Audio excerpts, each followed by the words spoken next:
তোমরা কি বুড়ো বয়সে এসে বাচ্চা হয়ে গেছো? বেশি বকো না, আগে আমাকে জিততে দাও।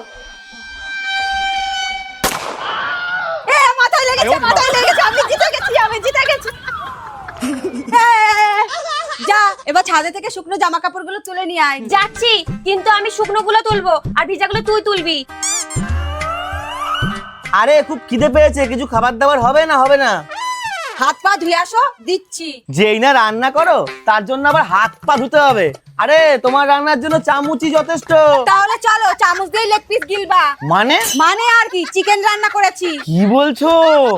আজকে তো আমার কপালটাই খুলে গেল। দাঁড়াও দাঁড়াও, দাঁত মেজে আসি।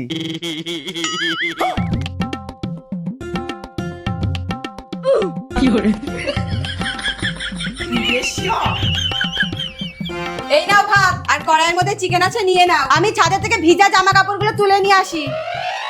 উফ, আজকে যে কতদিন পরে চিকেন খাবো।